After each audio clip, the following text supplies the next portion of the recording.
I need another drink. No, seriously, don't look at me like that, mate. I need a proper drink. A double. Oh, I hear it. Maybe a triple.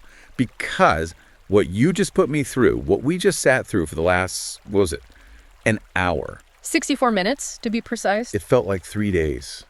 That was absolute mental torture. I mean, honest to God, a shambles. You are unbelievable. You are actually unbelievable. Am I? We have just watched a seminal piece of cinema, a properly genius work of art that essentially defined the psychological drama for the entire 20th century, and you're acting like I forced you to watch paint dry in a damp cellar. Paint drying would have been a marked improvement. At least paint has a color other than depressing gray. We just watched Shattered, Sherbin, 1921, Lupu Pick. An absolute master. And let me tell you, the title is accurate because my will to live is currently shattered. And it's not just the film, it's this book. Cinema, the magic vehicle, a comprehensive guide. Journey 1, 1913 to 1950. This heavy, pretentiously bound brick you dragged into the pub. Cinema, the magic vehicle. It is not a brick. It is a comprehensive guide to the journey of film. It's a doorstop. It's an essential text for anyone who actually wants to understand the medium, rather than just passively consuming content like a seal waiting for a fish. It's false advertising, that's what it is. Hand it here. Be careful with it. No, let me read the actual text, because the listener needs to understand the level of betrayal I'm feeling right now. Look at this blurb. Discover the captivating world of cinema. An extraordinary journey.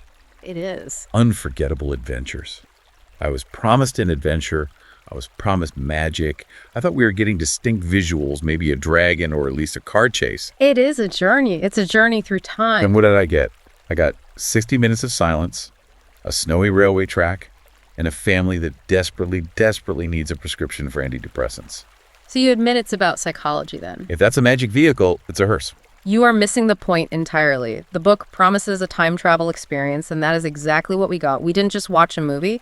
We traveled back to 1921. We went to a Germany that was reeling from the war, a society that was trying to find a new visual language because the old words, the old ways of explaining the world didn't work anymore. Yeah. If you only like remakes, as the book clearly suggests is the problem with modern viewers like yourself, then of course you're not going to get it. You're looking for explosions. Lupu Pick is giving you the explosion of the soul. The explosion of the soul.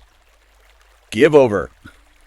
That sounds like something you'd read on a scented candle. It's a valid artistic concept. I'm telling you, convince me right now. We have a full hour ahead of us.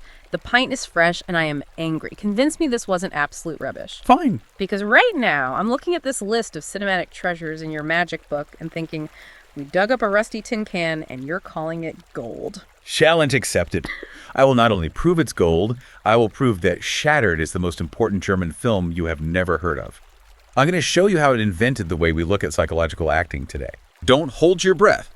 But go on then. Set the scene. Why should I, or anyone listening, care about a railwayman and his miserable family in 1921? Right. Let's look at the context. It's 1921, Germany, the Weimar Republic.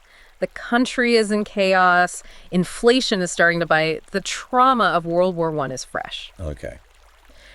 Now, what's the big thing in cinema at this time? When you think of German silent film, what pops into your head? Well, even I know this. It's the spooky stuff.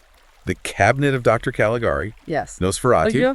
Vampires, sleepwalkers, twisted angles, actual entertainment. Yeah. Stuff where things happen. Exactly. That is demonic expressionism. That was the dominant style. It's fantasy. It rejects reality completely. The good stuff. In Caligari, the walls are painted crooked to show you the world is insane. The shadows are painted directly onto the floor. It's about tyrants and monsters and things that go bump in the night. It's escapism in a dark way. Yeah. It's looking outward at a scary world and making it a literal nightmare. Right. And I like that. I like monsters. Monsters are clear. You know where you stand with a vampire. He wants your blood. You run away. Simple, visual, exciting. But that's what makes Shattered so revolutionary. Lupu Pick looked at all that fantasy, all those painted sets and goblins and sleepwalkers, and said, no. Big mistake. He went the complete opposite direction. This is the birth of Kammerspiel. Camera, what now? You're doing that thing where you use German words to sound smarter? Kammerspiel. It translates to chamber drama. It's a specific movement that appeared almost simultaneously with the monster movies. Right. But instead of rejecting reality, it zooms in on it. It's about ordinary little people. It's intimate. It's the anti-blockbuster. Ordinary little people. Great. So instead of a vampire count living in a twisted castle, I get a railway worker living in a shack. Yes, because the horror isn't supernatural. The horror is domestic. Kammerspiel is driven by feelings and passions. It obeys the strict classical unities action, time, and place. Hold on. Break that down. Strict classical unities. That sounds like homework I didn't do. It's actually from Aristotle, way back in ancient Greek theater. It's a set of rules for a perfect tragedy. Right. I'm with you. Unity of action means one main plot, no subplots. Unity of place means it happens in one location. Unity of time means it happens over a short period, usually 24 hours or a few days. So one thing happens in one place really quickly. Essentially, yes. Shattered follows this almost perfectly. It's claustrophobic by design. So let me get this straight. You're saying the genius of this film is that they couldn't afford a second location. It takes place in one room Yep. with boring people who are sad. It's not just one room. It's their house, the tracks outside. It's a limited environment to heighten the emotion. Okay, a house and some tracks. Think about the pressure cooker effect. Yeah. If you have a vampire movie, you can run to another city. You can call the army. In Kammerspiel, you are trapped in the house with your guilt. You are trapped with your family. But sometimes that is scarier than any vampire. Is it, though? Is it really? I'd rather be trapped with my family than a vampire. Well, it depends on the family member, actually. But look, let's talk about who these ordinary people are. Because the film doesn't even give them names. Exactly. That's a crucial artistic choice. Is it a choice, or did they just forget? The credits list them as the father, played by the legendary Werner Krauss. The bloke from Caligari. The very same. And the mother, played by Hermine Strassmann-Witt. And the daughter, Edith Posca. That's just lazy writing. Hello, I am the father. Hello, I am the daughter. It's dehumanizing. It's a bit artsy-fartsy, isn't it? Oh, we don't need names. We are symbols. They are symbols. That's the point. They represent the archetypes of the family unit crumbling under pressure. Oh, come on. They dispense with specific situational details like, oh, his name is Hans and he likes pretzels, to get to the core of the human condition. It's about the raw dynamic. By stripping away the names, Lupu Pick makes them universal. Right. This could be any family, anywhere, dealing with the intrusion of the outside world. Well, I would have liked to know if Hans likes pretzels. You would have added a bit of flavor, but no, we just get the father staring gloomily at the daughter. And speaking of staring, can we talk about the facts that nobody speaks? And I don't mean they don't speak because it's a silent film. I mean, they don't even use the cards, the intertitles. Yes. The lack thereof. This is crucial. This is the heart of the matter. It's madness. It's a silent film, right? Usually you get a card every now and then. You know the drill. Meanwhile, at the castle. Or, I love you, darling, but I must go. Which is often clunky and breaks the visual spell. This film, nothing. Nata, zip. For almost the entire runtime. It's like they ran out of ink. This is the genius part. You are complaining about the very thing that makes it a masterpiece of pure cinema. Pure what? Pure boredom. Lupu Pick and Carl Mayer, the scriptwriter, wanted to prove that visual storytelling was enough. That you don't need to read to understand emotion. You don't need to read, you feel. I felt confused. That's what I felt. It's hard work, mate. I'm sitting there squinting at the screen, trying to guess what they're thinking. Is he hungry? Is he angry? Does he need the loo? It's a guessing game. It's not a guessing game if you pay attention to the acting. Werner Krauss is phenomenal. He conveys more with a twitch of his eyebrow than most modern actors do with a 10-minute monologue. An eyebrow twitch. Right. Look at how he uses his back. His back? Are you serious? We're analyzing his back now. Yes. There are scenes where he is just sitting there, back to the camera, and you can see the weight of the world on his shoulders, the slump of the posture, the tension that is acting with the spine. It's brilliant. It's a bloke sitting in a chair. He's probably just tired. And you're exaggerating about the text. There is text. You're being deliberately obtuse. Oh, right. Yes. The one line. The one single caption in the entire film. I'm a murderer. I am a murderer. That's it. The whole budget for title cards went on that one sentence. They probably had a big meeting about it. Right, lads, we can only afford 3 words. What'll it be? But think about the impact of that. The impact? It looked like a mistake. It looked like someone forgot to edit out a placeholder. No. Listen to me. You spend 60 minutes in silence. Total visual immersion. You are watching these people, reading their bodies, reading their eyes. Trying to. The tension builds and builds like a boiler about to burst, and then bam, I am a murderer. The silence is broken by a confession. It screams at you because it's the only time the film speaks in words. It whispers. It's a card. It's essential. It marks the transition from private guilt to public confession, from inner turmoil to an outer declaration that changes everything. It's pretentious. It's a gimmick. Look at us. We're so clever. We don't need words. Oh, wait. Actually, this plot point is a bit tricky. Got to slap a card in there. That's not what happened. If you're going to do a silent film with no cards, commit to it. Don't bottle it at the end. They didn't bottle it. It's the climax of the guilt. And frankly, the fact that you missed the visual commentary replacing the subtitles shows you weren't looking closely enough. Visual commentary. You mean looking at stuff. I mean detail as metaphor. The film is constantly speaking to you, just not with words. All right, go on. Give me an example. Take the broken glass. Oh, here we go. The broken glass. I knew you'd bring that up. You love a good metaphor, you do. It's a recurring motif. We see the glass shatter. We see the sharp edges. Lupu Pick lights it so it catches the glare. It's not just a prop, it's a statement. A statement that they need a broom, that someone's clumsy. It symbolizes the fragility of human existence. One moment, everything is whole, the structure of the family, the structure of the mind. Then, crash. It's shattered, hence the title, Shattered. I did get that bit, thanks. It's showing you that their lives are as brittle as that glass. In a Caligari film, a monster would smash the house. In Shattered, a dropped glass signals the end of the world.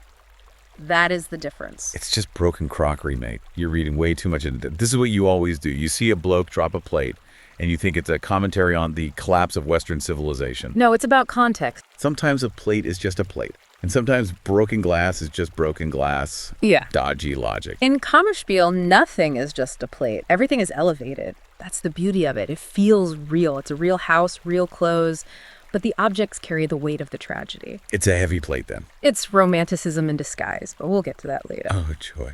Can't wait for the lecture on romanticism. But before we get to the highbrow theory, let's talk about the plot. Okay. Because if the visuals are fragile, the plot is just a festival of misery. It's a tragedy. Tragedies are often miserable. That's sort of the point. It's a comedy of errors. But without the jokes. Let's break it down for the listener who hasn't had the pleasure of being shattered by this film. Yeah. So we've got this railwayman's daughter. Right? And there's a man from the city. The inspector. He represents the modern urban world. Yeah, the inspector. Or as I like to call him, Dodgy Geezer number 1. Yeah. He turns up, he wears a nice suit, and naturally, because this is a German film from the 1920s, he seduces the daughter. It's a classic conflict. The rural innocence versus the corrupting influence of the city. The inspector represents the outside world, the modernity that is encroaching on their isolated life. It's a cliche. And he's not even charming. He just sort of stands there. And she falls for it. Fine. But then we get to the mother. The tragedy of the mother is the emotional anchor of the first half. The tragedy. It's absurd. Yeah. So the mother finds out about the affair. She hears something. She sees something. Does she shout? Does she scream? Does she throw the broken glass at him? No. What does she do? She goes mad. Instantly. 0 to 60. One look, and her brain just goes pop. She is overwhelmed by the shame, the disruption of the moral order. You have to understand the context of the time. This isn't 2026. This is a conservative rural family. The daughter's virtue is everything. Okay, fine. She's upset. I'll grant you that. But what she does next, are you ready for this? I've seen the film. She runs outside into the snow in her nightie. She is seeking absolution. She runs from the corruption of the house into the purity of nature. She finds a statue of a saint, a roadside shrine. She starts praying, and then she freezes to death. Yes. It's a powerful moment. She freezes to death in the middle of a prayer. Stone dead, just like that. Are you joking? Got it all. That is the most melodramatic rubbish I have ever heard. Yeah. Did the temperature drop to minus 50 in 2 seconds? Was she praying for a heater? What happened? You are being deliberately reductive. It's operatic. It's not about the medical accuracy of hypothermia. It's about the intensity of the emotion. It's daft. Her soul leaves her body because the pain is too great. The cold is a metaphor for the coldness of the world that has invaded her home. It's sublime terror. It's full planning is what it is. Yeah. Put a coat on. If you're going to have a mental breakdown, do it near a fire. It's just, Yeah. it's so extra. Oh, woe is me. I shall now become a popsicle for Jesus. You have the emotional depths of a puddle. It's a powerful image. The pious mother dead at the feet of the saint, killed by the sins of her daughter. It sets the stage for the father's revenge. Because remember, the father doesn't know why she went out there initially. He just finds his wife frozen solid. Right, the revenge. So the daughter, who, by the way, just watched her mom turn into an ice sculpture, decides now is a good time to tell her dad everything. The guilt is too much to bear. By the way, Dad, Mom's a snowman, and I've been sleeping with the inspector. How's your tea? She is confessing she can't hold the guilt anymore. The shattered pieces of the family are cutting her. It's a psychological necessity. The father, Werner Krauss, he goes full Terminator. He restores the moral balance. He finds the inspector and he kills him. It's brutal, but in the logic of the film, it's inevitable. It's like a Greek tragedy. Once the sin happens, the blood must follow. Restraint and logic, the book said. Restraint and logic. There's nothing logical about this family. They need therapy, not a camera crew. If this happened today, they'd be on a reality show. It's ancient Greek tragedy transplanted to 1920s Germany. The father isn't just a man, he's the hand of fate. And that leads us to the most spectacular sequence in the film. Oh, this bit. You have to admit, even you, with your obsession with things going bang, you have to admit the train sequence is impressive. Okay, I'll give you that. Slightly. Slightly. It's brilliant. That's all right. After he kills the guy, he goes out to the tracks. He's got that lantern. The red lantern. Now, this is important. In the original print, they actually hand-colored that lantern red on every single frame. Did they? Yes. It was the only color in the entire film. Imagine that visual pop in 1921, a black and white world, and suddenly this piercing red eye of danger. Yeah, that's a cool effect, I'll admit. A bit of Spielberg before Spielberg. So he waves this red light, and he stops the express train. A huge, powerful machine. The massive steam engine screeching to a halt. That was a proper bit of filmmaking. Yeah. You felt the weight of that machine, the smoke, the wheels locking up. Exactly. The visual power of one man, one small broken man, stopping this massive symbol of industrial progress. The machine versus the human. It's a clash of two worlds. Right. The ancient, moral, rural world of the father stopping the fast, modern, indifferent world of the train. But then he ruins it. How does he ruin it? He confesses. He stops the train. The driver leans out, probably thinking, what's going on? Is there a cow on the line? And the father just goes, I'm a murderer, and turns himself in. That's the one title card. That's where it lands. Why stop the train? Just walk to the police station. He delayed hundreds of people just to say, it was me. It's dramatic for the sake of being dramatic. It's attention-seeking behavior. It's public confession. He stops the world to admit his sin. He needs the world to acknowledge what has happened, and it leads to the final scene, which is the key to the whole movie, the scene inside the train. Oh, the restaurant car. With the rich folk. Yes. The camera moves from the tragic father on the tracks up into the train windows, and what do we see? Rich people eating soup. Looking a bit miffed. We see the wealthy passengers, the elite, and they are looking out the window at this broken man, this tragedy. And do they look sympathetic? Do they look horrified? They look bored. They look like they're annoyed. Their soup is getting cold. One guy is wiping his mouth with a napkin. He couldn't care less. They look impassively. That is the word. Impassively. This is the social commentary. Oh, is that what it is? Lupu Pick is showing us the disconnect. The working class, the railwayman, is suffering, dying, killing, being destroyed by passion and fate. And the wealthy elite in their mobile restaurant just stare at it like it's a TV show. They don't care. I get it. I get it. Rich people are mean. We get it. It has the subtlety of a sledgehammer. Look at the fat man eating the bread roll while the poor man cries. It's not deep. It's just heavy-handed. It was 1921. This was cutting social critique. Lupu Pick later made this a dominant motif in his film New Year's Eve. He was obsessed with this contrast, the indifference of the world to individual suffering. So he just did the same thing twice? It's asking the audience, are you the father feeling everything, or are you the passenger feeling nothing? It's depressing. That's what it is. It's just telling me life is rubbish, then you die, and rich people don't care. Thanks, Lupu. Really brightened up my Tuesday. It's reality, or at least a reflection of it. It's misery porn. And then, just to cap it all off, what happens to the daughter? The sole survivor of this happy family. Well, the psychological toll is too great. She goes mad. Of course she does. Everyone goes mad. It's a shambles. The mom's frozen, the dad's arrested, the boyfriend's dead, and the daughter is losing her marbles. Roll credits. Have a nice journey home. It completes the tragedy. The cycle of destruction is finished. The family is shattered. The title is fulfilled. What else did you expect? A dance number. The only thing shattered is my patience. I swear, if I've watched one more person stare into the middle distance while realizing life is meaningless, I'm going to throw a brick through the screen. You are hopeless. You are completely refusing to engage with the intellectual pivot of the film. The intellectual pivot. Oh, brace yourselves.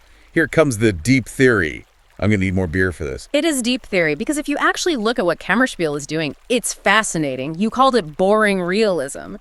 But it's not realism. Looked pretty real to me. Real boring. It's actually romanticism in disguise. Here we go. Uses big words to hide if the movie is dull. Go on, then. How is a frozen mum romanticism? Oh. I thought romanticism was about love and flowers and poetry. Yeah. Like a picnic. No. That is the Hallmark version of romanticism. That's the Valentine's Day version. Real romanticism, capital R, originated in the 18th century. It was a reaction against the Age of Enlightenment. The Age of Enlightenment, you mean when we started using science and logic? Right. The good bit. Exactly. The Enlightenment was all about scientific rationalization, order, categorizing nature, explaining everything with a formula. Romanticism said no. No to logic. Sounds about right for this film. Romanticism said nature is not a clockwork machine. Nature is wild. Nature is terrifying. Emotions are chaotic. Okay, so it's emo. In a way, yes. A very articulate way. It stresses emotions like terror and awe, the sublimity of untamed nature. When you stand on a mountain and realize how small you are and how the storm could kill you, that is a romantic experience. So, let me get this straight. You're saying that the mother freezing to death while praying to a statue isn't just poor planning, as I called it. Correct. It's her confronting the terror of untamed nature. Yes. Precisely. It's her confronting the absolute. The cold isn't just weather, it's a force of the universe. It's the universe rejecting the order of the home. She leaves the ordered house, which has become corrupted, and enters the chaos of nature to find God. And nature consumes her. It's a bit inconvenient, though, isn't it? I'm having a romantic moment. Oh, dear, I've got frostbite. You're mocking it, but that's the power of the film. It looks like naturalism. It looks like a real railway station, real dirt, real snow, but the emotions are heightened to this romantic level of terror. I'm not sure terror is the right word. Tedium, maybe. It connects to other great works. The book mentions Erich von Stroheim's Greed. Don't bring greed into this. That movie is 9 hours long. We'd be here all week. Greed is the logical conclusion of this naturalist vision. It analyzes the human animal. Shattered does the same thing. It strips away the polite society and shows the raw, shivering, murderous human animal underneath. See, I don't want to see the raw, shivering human animal. I want to see a film where people talk to each other, resolve their problems with a conversation, and maybe, just maybe, nobody freezes to death for a metaphor. Is that too much to ask? Yes, because that is boring. That is safe. Art should not be safe. Art should be dangerous. It should make you feel the cold. I felt the cold, all right. I felt the cold of the cinema because I fell asleep for 10 minutes in the middle. You fell asleep. You didn't tell me that. Still wink. During the staring contest between the father and the wall, I woke up and he was still staring, so I figured I hadn't missed much. You are impossible. You're the exact person Lupu Pick was criticizing with that shot of the dining car. You are the rich passenger, eating your popcorn, looking impassively at the art, while it tries to communicate the depths of the human soul to you. I am not the rich passenger. I'm the victim here. I'm the victim of your extraordinary journey. You know, for someone who hates the film, you're very passionate about it. I'm passionate about my wasted time. Look, let's wrap this up because I need to order some chips. The final verdict. The final verdict is clear. Shattered is a naturalist vision. It is a reaction against the aristocratic norms of the time. It is a visual masterpiece that proved you don't need words to tell a story. Okay, your go. It is the anti-Caligari. It is brilliant. My verdict. It is a depressing silent film. It is overhyped by that book with the misleading blurb. It features questionable decision-making regarding winter clothing. Oh, for goodness sake. And it needs a few jokes, or at least a dog. A dog would have cheered it up. A dog? Yeah, a railway dog. Barking at the train, a nice collie, would have added some life. You want to add a cute dog to a Greek tragedy about seduction, madness, and murder. Why not? Lighten the mood. Everyone loves a dog. You are culturally bankrupt. Right, that's it. I'm picking the next film. And I'm telling you now, it's going to have explosions. It's going to have talking, lots of talking. Oh, can't wait. It's going to have color, and nobody is going to represent a fragile existence. I dread to think what you'll choose. Probably Transformers. Better than Shattered. Yeah. At least the cars turn into robots instead of metaphors. Yeah. That's a visual I can get behind. You have the cultural depth of a teaspoon, mate. Cheers. Glad we sorted that out. Before you go and rot your brain with explosions, just ask yourself one thing. Go on. And to the listener, you ask yourself this too. If you took the dialogue out of your favorite modern film, your Marvels, your thrillers, would the story still make sense? Or is it just noise? Would you understand the I am a murderer moment without the speech? Lupu Pick didn't need the noise. Maybe we rely on it too much. Rubbish. Absolute rubbish. I rely on noise to stay awake. Right, whose round is it? Yours. Typical.